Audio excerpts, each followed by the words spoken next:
Welcome to the Sewing Sanctuary, brought to you from the Isle of Wight. I'm Sue Pillsworth and I'm going to help you work your magic with fabric. If you are struggling to find the motivation to take up a sewing project, I think that a quick and easy bag may just encourage you to start sewing again. Take out your sewing machine, thread it up, run some sample stitches to get your tension correct, set up your ironing station, and let's get ready to have a go. It's advisable to plan what you intend to pop in the bag and make it large enough to accommodate it. Always allow for a little bit of wiggle room. In this third instructional video, we shall build on skills already mastered, such as plain pressed open seams, lining a bag, boxing the bottom. Also, I will show you how to make a contrasting fabric channel suitable for a double drawstring pull. Remember, when cutting out, to add on a 1.5 centimetre seam allowance all of the way around and work any embellishments before construction, as it's much easier to personalise the bag before you start. Let's check out the cutting plan for this bag. As mentioned already, the fabric size depends on what you intend to use it for. In addition to the outer and the lining, you need to cut 2 extra sections exactly the same width, but 10 centimetres long, suitable to make a channel for the drawstring. Right then, now the third and final little drawstring bag that I'm going to show you how to make is this really lovely little contrasting cased bag, different lining inside, and you pull this together by pulling both sides at once, creating a really neat little bag. This can be boxed out at the corners to create a really chunky little drawstring, and it's quite straightforward to do. I will show you how this is produced. You cut out 2 pieces of fabric the same size. So I've got my lining and I've got my outer fabric, and they're exactly the same size. And then you cut out two pieces like this of fabric, which are the same width but only 10 centimetres in depth. Okay, so I've machined down either side, and I've just taken in approximately, it doesn't have to be terribly accurate, it's about 7mm actually. Turned in 7mm again, and then machined down either side. You're then going to fold that over in half to create the casing. Match up those edges so that they're level, and then fold that in half again, and just to help get it into the correct position, you're just going to snip off a little notchy triangle in order to find the dead centre of it. So I've centred up those. I've also done the same on the short side of the actual bag. So again, I'm lining up both edges, excuse me, lining up both edges, and then notching off, so I know where my centres are. Okay, first one, I'm going to sandwich the casing in between the the outer fabric and the lining. So I'm going to put my pins in vertically, just where that notch is, and one at either end, and then I'm just going to take my lining, right sides together, so that's the right side of my lining. Just going to sandwich on top, making sure that centre matches up, so all 3 notches should fall in line. Place it underneath the sewing machine, and I am going to work a 1.5 centimetre seam allowance. Remember the rules, bit of a backward sew, as you go. Keep it nice and neat. Remove the pins before you get to it. And come to the end, and I'm just going to do a little reverse sew again. So what we have achieved now is we've attached the top casing area to both the lining and the fabric. I'm going to do the same on the other side. So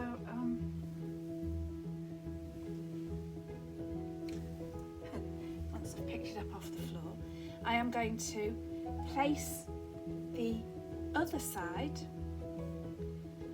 the other notched short casing, onto my outer fabric, and I'm just going to run a line of machining right the way across. Now I'm choosing to sew this particular bag all in the bright pink thread because A, it's easier for you guys to see my line of stitching, and also it's a little bit quicker purpose of this video. Bit of a reverse sew, trim off close. Now the reason I've only done it on the one side, and you'll find your own way of doing this, once you've done a couple you will realise what I'm saying. You're then going to take your lining, lay it on, but you are going to sew this line now from the side of the outer fabric, and the reason is you can see your line of stitching that you've already sewn, but you are going to leave a gap in the centre in order to turn it the right way out. You'll see in a second. So I'm going to just sew to the left hand side of that original line of stitching, and then it will not be shown when you come to turn it the right way out. Just a little bit of a reverse sew. Now this is important. I'm going to do a little bit of a reverse sew there, leave my gap in order to turn it the right way out, forward, reverse, and then come off the end, reverse like so. And this will become crystal clear in a minute. Now all you have to do here is pull those two edges together, sew down there, turn it the right way out, and it's job done. However, I would quite like to machine a top stitched line. That's where you're going to turn. We'll do that at the end. Sorry. Okay, so we've reached the point now where we have attached the casings. We've left a gap in that one side. We've secured that side fully. Then you're going to open it up like this, and you're going to machine down your side seams. Now if you can see this, I've got one casing that way, one casing that way. You must not catch that casing now that you're sewing down your seams. Okay, so we are matching up our seams here. So we've got one set of seam allowances going one way and one set going the other, so that it's not a bulky seam. I'm just going to pop a pin in there, turn it round, and I'm just going to pop a pin in that other side there. And then I'm literally going to run a line of machining, just check that seam there. I'm going to just do it so that it's a centimetre seam on this particular one. And that will ensure we do not catch the casing into the seam, and it will all turn out really neatly. You can line your bag in any type of fabric. You could use old sheeting if necessary, and it is quite a quick method. Does make quite a substantial, long-lasting drawstring bag.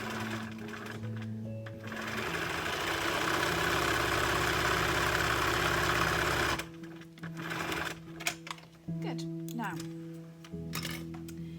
machined. Now, if you wish to do a box style bag, which we talked about, all you need to do is make sure you know where that fold line is. Fold that in like so and machine across the corners. Now, whatever distance you make, you've got to make a decision on the size of this. Whatever distance or whatever length that seam is going to be, that has to be the same on all four. When I say all four, that means both sides of the outer fabric and both sides of the lining fabric.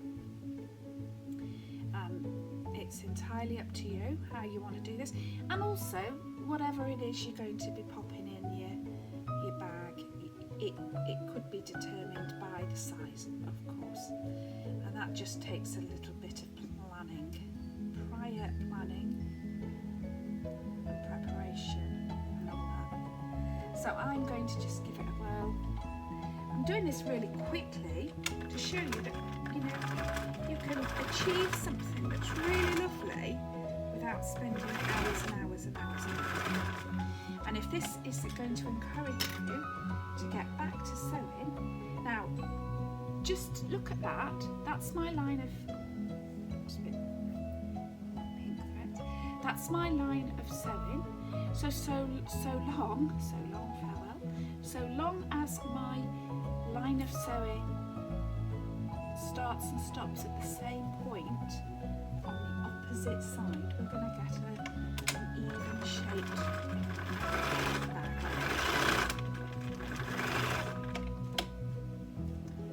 Okie dokie. So I have gone for a line across there, and just in order to do the same on the other side. Now, it's important that you offer it up, match it up, and just double check your sizing. So that's one side. Lay it on top.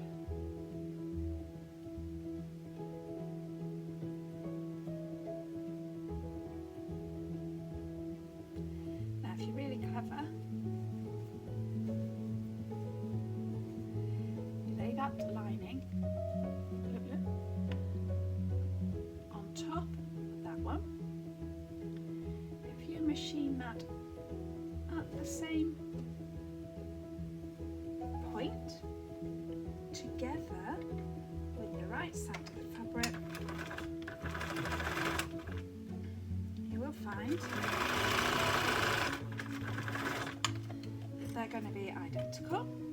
Trim off that pointy corner there. Now, you've then got to grab the other side. Slightly more challenging.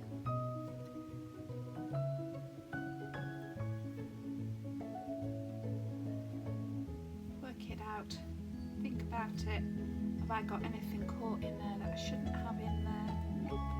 I'm just going to machine across that same line. This will hold and this will ensure that I've captured the lining. Take that off.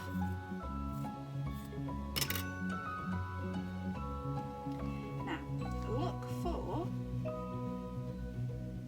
your gap, oh there it is, in the lining, and then poke it through.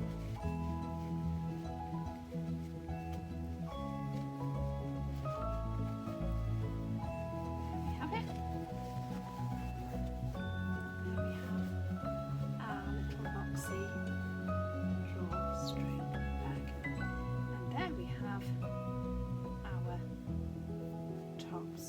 Now we need to close up the gap that we've created in the lining, which is there that we turned it all out with.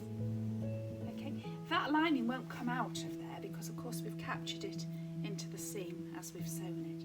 So all I want to do now is a top stitch line all the way around the top edge of that bag. To do that, lay it onto the sewing machine. Now, because I'm sewing in pink on blue, I've got to be really accurate here. A couple of little stitches, reverse sew, remember, capture your threads, and with my fingers make sure that I use any marks you can find on your foot to ensure that you are going to be neat and tidy all the way around.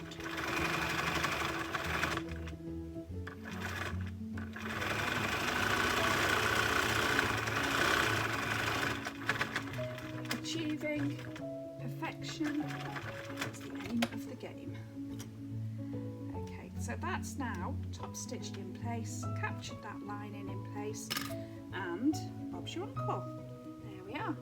It's invisible. There's no gaps in the lining, and it's a lovely little bag. Yeah, you can thread your threads through there. You can create a channel. I quite like the idea of creating a channel because then it gives a little frilly top. So what I'm going to do is I'm going to machine a line across there and one at the same distance across the other side. So let me just see. I'm going to do it so it's exactly halfway. Position my needle carefully. 1, 2 little stitches, reverse sew, and off I go. I'm reaching the end, and I just want to stop. What did I do? Right on the just exactly where the stitching started. The first line of top stitching. So I want to just make sure that I stop there, and I will show you what I mean. So I haven't gone right to the very edge. I've kept it neat and tidy on both sides, fortunately. And then all I have to do now, excuse me, is machine in the same spot on the opposite side. Remember what I said, put your needle down first.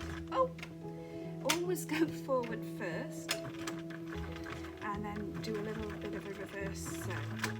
Here we go. Stop when you get to the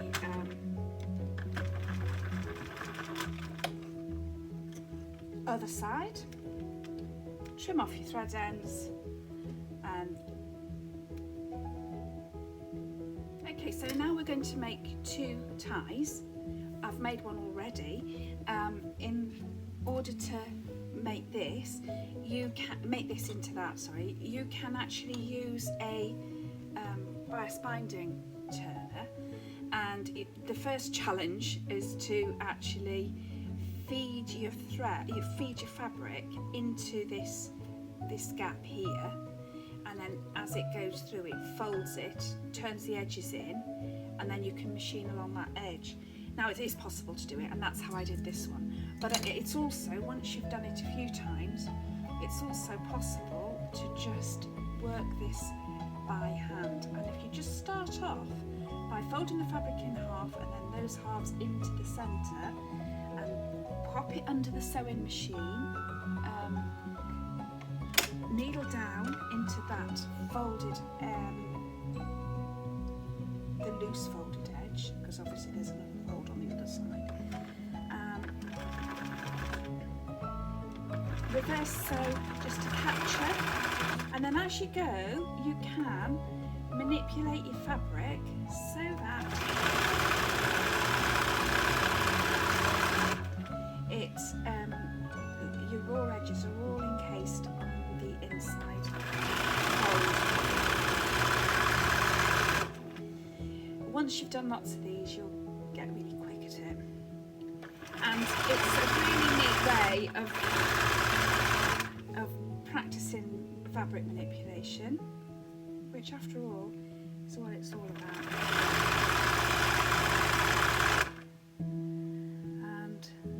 make it do what you want it to do.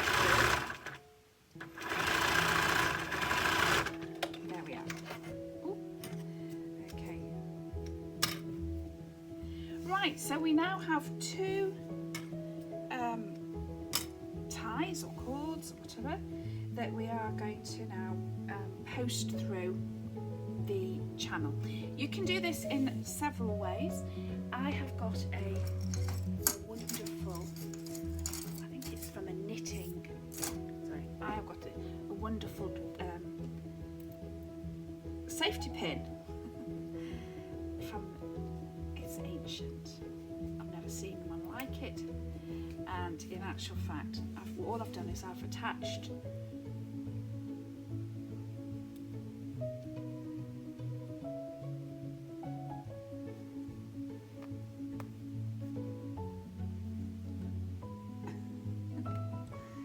right, okay, so I've pushed it that hard that the pin has come undone. Okay. Slide it through.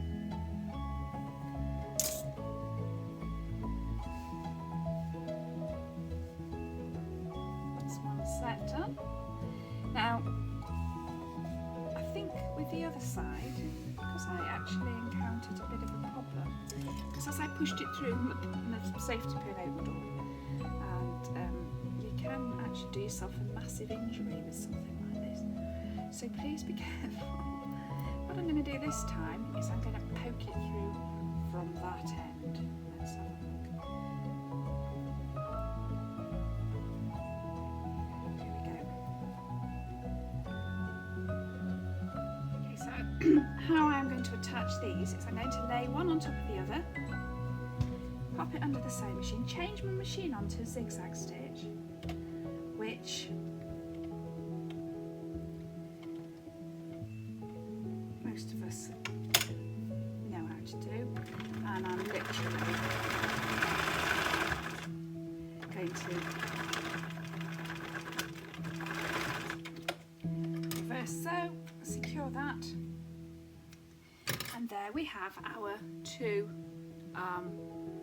zigzagged ends. Now, very carefully slide the joined edges together. Just have to fiddle about. Make sure you've got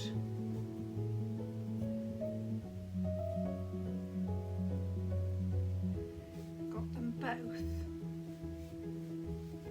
and you'll be able, you can tell because you can feel it with your fingers. Now, just on the one side, you're now going to do a line of machining just straight down there, which will stop those unsightly and some of the raw edges coming into play.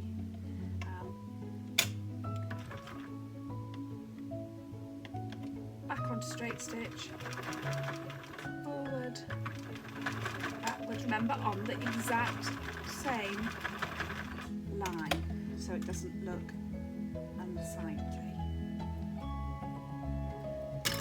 Here we are, and then we have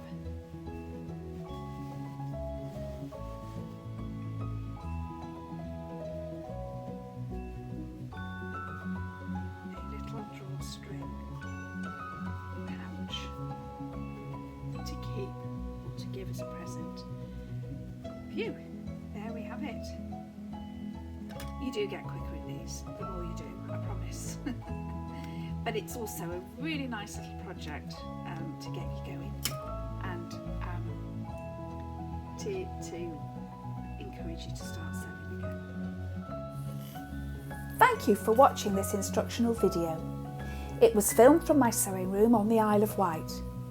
If you have any questions or queries, you may phone or email me at any time.